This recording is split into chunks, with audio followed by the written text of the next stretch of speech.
ఎండాకాలం ఎండ తీవ్రంగా ఉన్నదని ప్రతి ఒక్కరూ మధ్యాహ్నం 12 గంటల నుండి సాయంత్రం 5 గంటల వరకు ఇంటికే పరిమితం కావాలని, ఎండలో తిరిగి అనారోగ్యం పాలు కాకూడదని, ఎండ తీవ్రత తగ్గే వరకు తమ ఇళ్లల్లోనే ఉండి ఆరోగ్యాన్ని కాపాడుకోవాలని, గ్రామాలలో నీటి సమస్య రాకుండా పంచాయతీ కార్యదర్శులు ప్రత్యేక అధికారులు చొరవ చూపాలని ఎంపీపీ చిందం సబితా రవీందర్ అన్నారు.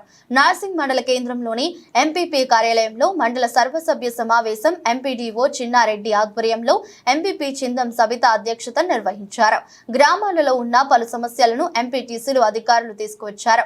మనం మాట్లాడుతూ మండలంలో పంట నష్ట పరిహారాలు వివరాలు పూర్తిగా సేకరించిన ఉన్నతాధికారులకు పంపించడం జరిగిందని ఆమె తెలిపారు.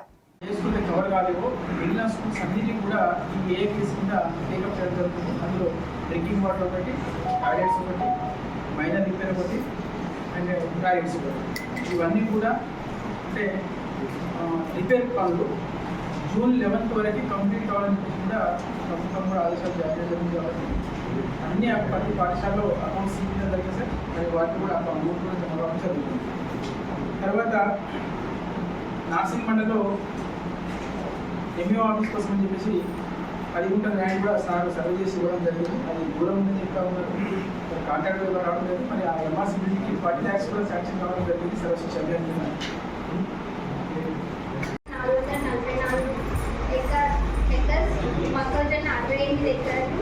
కూరగాయలు 24 ఎకరాలు, పంట టోటల్ 65 ఎకరాలు సాగు చేస్తున్నారు. రోజువారీ కార్యక్రమాల్లో క్షేత్రస్థాయిలో మరియు రైతు వ్యవసాయ సలహా చిట్టాలు ఇవ్వడం జరుగుతుంది. అలాగే మన నర్సంపల్లి గ్రామంలో ఆల్మోస్ట్ ఒక 20% మనం జరిగింది. కేవలం అది భూగర్భ జలాలు వాటర్ లేకపోవడం వల్ల జరిగింది. వాళ్ళకి అవగాహన కార్యక్రమం కూడా చేపట్టాము.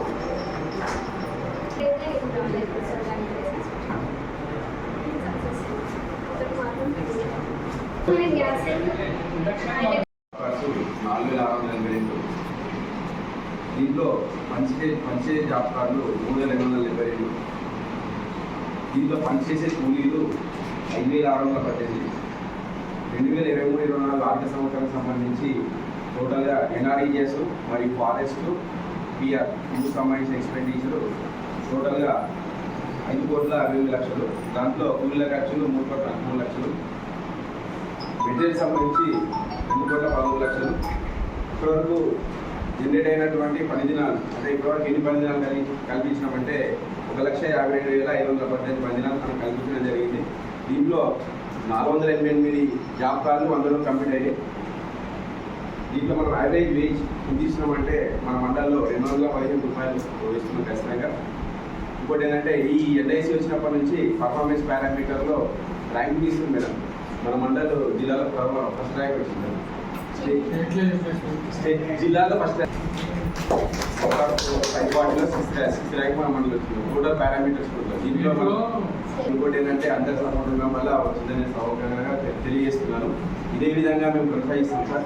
ఇంకోటి ఏంటంటే మనకు వర్క్ సైడ్ దగ్గర తీవ్ర ఎండలు ఉండడం వల్ల మనకు వాళ్ళకి ఓఆర్ఎస్ ప్యాకెట్ కూడా సార్ ఇవ్వడం జరుగుతుంది.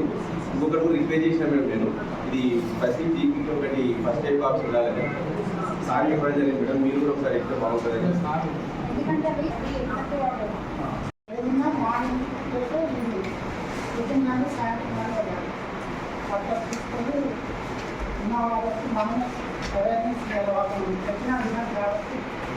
మనం జాగ్రత్త తీసుకుంటూ మనం ఏంటంటే యువతంత్రైనా కూడా అది వడదెబ్బ వల్ల అయింది అని అనడానికి లేదు. అట్లా నిర్ధారణ చేయాలంటే వడదెబ్బ వల్ల అయింది చనిపోయాలని చెప్పాలంటే నేను విమానం గారు అలాగే ఎస్ఐ గారు లేదు నిజంగా చనిపోయారు వడదెబ్బని చనిపోయాలని ఒక కమిటీ 3 మంత్స్ కమిటీ ఉంటుంది. ఆ ముగ్గురు పోయి మేము నిజంగా ఆ వ్యక్తి వడదెబ్బ వల్ల చనిపోయిందా అనేది వెరిఫై చేసి రిపోర్ట్ ఇవ్వాల్సిన బాధ్యతగా ఉంటుంది. కాబట్టి ఏదైనా మనం జాగ్రత్తలు తీసుకోవాలని చెప్తున్నాం. కాబట్టి మన పరిధిలో ఉన్నటువంటి ప్రజలకు అవేర్నెస్ క్రియేట్ చేయడం అనేది మా ఆశాలు ఇంటికి వెళ్ళినప్పుడు ప్రతి ప్రజలు రాబోయే ఓఆర్ఎస్ ఇవ్వడానికి వెళ్ళినప్పుడు అవి కౌన్సిలింగ్ ఇవ్వమని చెప్పి మేము ఆల్రెడీ మీటింగ్లో పెట్టి చెప్పడం జరిగింది. కాబట్టి అందరూ పడగలకుండా కొంచెం నామాన్ని కాపాడుకుంటూ మన ప్రజలు కానీ మమ్మల్ని ఇబ్బంది కనీసం ఒక ఆశ.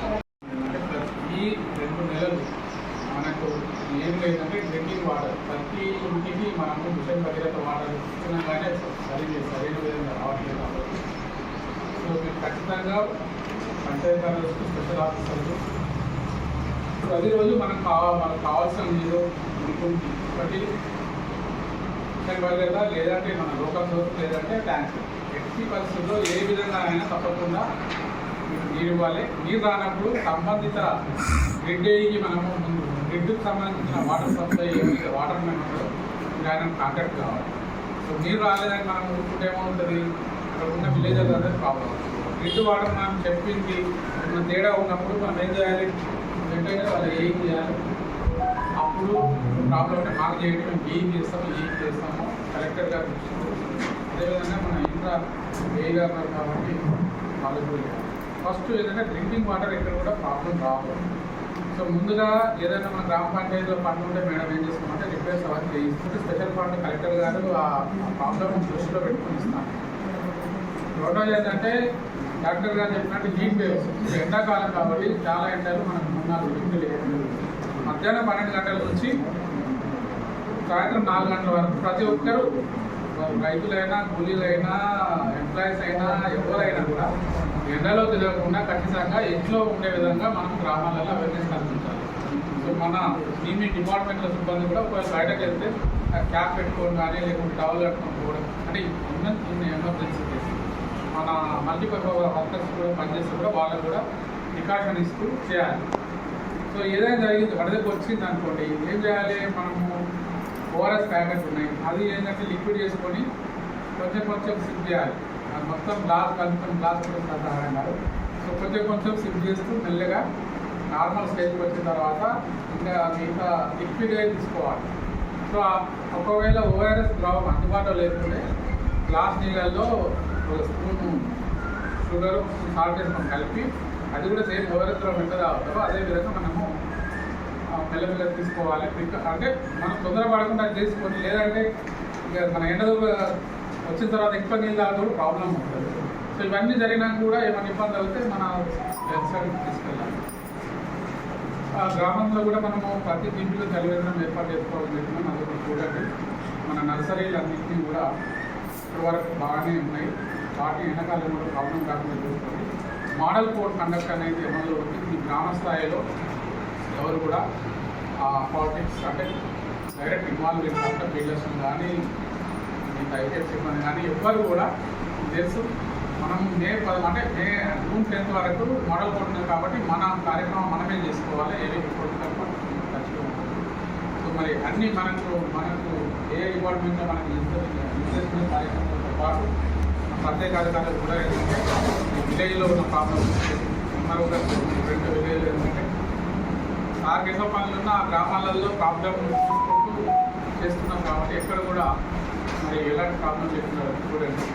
సొల్యూషన్స్ ఏంటి అనేది కూడా మనం డాక్టర్ ఇందాక మనం మాట్లాడుకోవడం జరిగింది.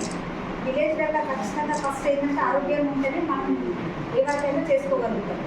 చాలా ఎండలు ఉన్నాయి బయట, దుకాణం పనులకు వెళ్ళే వాళ్ళు కానీ బయట ఇంకేదైనా వేరే పనులకు వెళ్ళే వాళ్ళకి కానీ ఏదైనా కొంచెం అట్లా సింటమ్స్ అనిపిస్తే మాత్రం ఇమీడియట్గా ఆశా వర్కర్లకు ఇన్ఫార్మ్ చేపిస్తే వాళ్ళు అలర్ట్ ఉండేలాగా చూడండి. ఇంకోటి డ్రింకింగ్ వాటర్ కూడా ప్రాబ్లం ఉందంటారు. ఇప్పుడు ఈ 1 month 2 months నుంచే మనకు డ్రింకింగ్ వాటర్కి ప్రాబ్లం అవుతుంది. అంతకుముందు లేదు కాబట్టి మనం అంత ఆలోచన చేయలేదు. ఇప్పుడు వచ్చింది ఏమైనా చేద్దామని అంటే కూడా మాకు ఎలక్షన్ కోడ్ ఉంది కాబట్టి వీలైనంత మటుకు గ్రామాలలో మా దృష్టికి వచ్చిన ప్రాబ్లమ్స్ డ్రింకింగ్ వాటర్ని మాత్రం సాల్వ్ చేసినాం. ఇంకా ఏమైనా ఉంటే కూడా కోడ్ తర్వాత మరి ఏమాత్రం అవకాశం ఉన్నా ఆ డ్రింకింగ్ వాటర్ని కూడా సాల్వ్ చేసుకుంటాం. మీరు ఎక్కువ ఇందులో ఇంపార్టెంట్ చాలా అంటే చాలా ఇబ్బందులు పడుతున్నారు, కానీ మేము ఏం చేయలేకపోతున్నాం.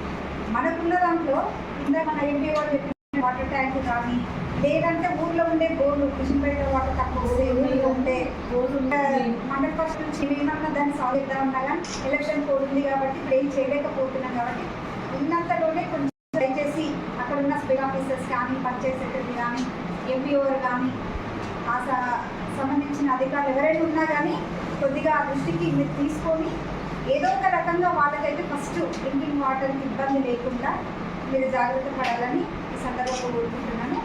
మనము ఏవైతే కొన్ని మన సభ దృష్టికి వచ్చిన ప్రాబ్లమ్స్ తాడీ కూడా ఇందాక మన వివేక్ గారు చెప్పినట్టు 7 సెంటర్స్ సొసైటీ 2 ఎప్పుడు కూడా ఏ ప్రాబ్లం వచ్చినా కాల్ చేయండి. కాల్ చేసి మేము ఫోన్లో ఏదైనా ఉంటే మా మధ్యలో మేము కూడా సాల్వ్ చేస్తాం. డెవలప్మెంట్ చేయొద్దు కానీ అందుబాటులో ఖచ్చితంగా మేము ఉంటాం. థ్యాంక్ యూ అందరికీ. ఈ మీటింగ్ని సక్సెస్ చేసిన ప్రతి ఒక్కరికి కూడా చేయాలి. ప్యాడీ సీజన్లో ఇప్పుడు మనకు ఎండా ఇప్పుడు టెంపరేచర్ బాగా ఉన్నాయి, అందుకే 6 to 12 ఉండే టైమ్స్ తర్వాత 4 to రాత్రి ఏ మిడ్ నైట్ వరకు చేసినా పర్వాలేదు. అయితే ఫార్మర్స్ వచ్చినప్పుడు వాళ్ళు వాళ్ళ Aadhaar card, passbook, account, passbook, bank అన్నీ తీసుకుని రావాలి. తర్వాత మ్యాచర్ వచ్చిన తర్వాత ఇమీడియట్ పేమెంట్ కావాలి. అక్కడ పేమెంట్ కాకుండా అక్కడ ఆపేసి ఆ లారీ మరి ఏం ఇబ్బంది కాకుండా ఇన్ఫ్రాస్ట్రక్చర్ అరేంజ్మెంట్ కూడా అక్కడ చూసుకోవాలి. హయ్యర్ ఆఫీసర్ కూడా చెప్పారు, మన డీసీ సార్ కూడా చెప్పారు, కలెక్టర్ గారు కూడా చెప్పారు, మన ఆర్డీఓ సార్ కూడా చెప్పారు. అక్కడ డ్రింకింగ్ వాటర్ కానీ, క్యాంటీన్ కానీ, చైర్స్ కానీ, తర్వాత డాక్టర్ గారు కూడా నేను మొన్న చెప్పిన ఇది మన ఓఆర్ఎస్ ప్యాకెట్ కోసం సార్ కూడా ప్రొవైడ్ చేస్తానని చెప్పారు. మీకు ఎప్పుడు అవసరం ఉంటే అప్పుడు మీరు సార్కి కన్సల్ట్ అయ్యి ఓఆర్ఎస్ ప్యాకెట్ రిక్వైర్మెంట్ ప్రకారం తీసుకోండి. సార్ దగ్గర కూడా కొన్ని చేస్తాయి. ఆ రోజు పేమెంట్ అయిన తర్వాత ఆ రోజు ట్యాబ్ కావాలి. ఇది చాలా జాగ్రత్తగా చేయాలి. మొన్న కూడా జాయింట్ కలెక్టర్ గారు, ఆర్డీఓ గారు చెప్పారు కదా, ఏటీఎం మీటింగ్ తీసుకున్నారు సార్. ఏం ఇబ్బంది లేదు, ఎందుకంటే రైస్ మిల్స్ కూడా నార్త్ మిల్స్లో ఉన్నాయి. అక్కడ ఏమో వేరే డిస్ట్రిక్ట్కి ట్రాన్స్పోర్టేషన్ ఉంటుంది, ట్రాన్స్పోర్టేషన్ కూడా ఏం ప్రాబ్లం లేదు. అందుకే ఈ ప్యాడీ సెక్టర్ గురించి కూడా చాలా జాగ్రత్తగా చూసుకోవాలి. తర్వాత గ్రామ పంచాయతీలో ఉన్న పంచాయతీ సెక్రటరీస్కి కూడా ఉన్న కార్పొరేషన్ వాళ్ళది కూడా 100% ఇన్వాల్వ్మెంట్ అనేది ఉంది. అయితే రైతు వచ్చిన తర్వాత వాళ్ళకి ఏమి ఇబ్బంది ఎందుకు కావాలి, మైచర్ వచ్చినా అంటే ఇమీడియట్ పేమెంట్ కావాలి. తర్వాత ట్యాబ్ కూడా అయిపోవాలి.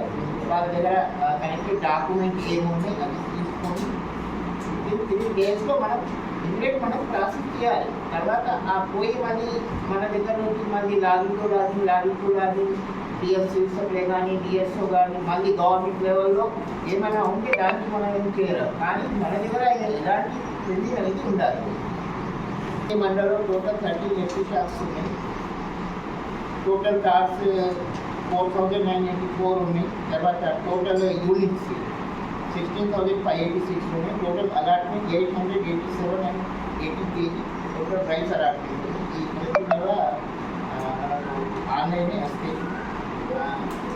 మన దగ్గర ఎఫ్టీ షాప్ అన్ని రెసిపీస్ కానీ నడుస్తుంది.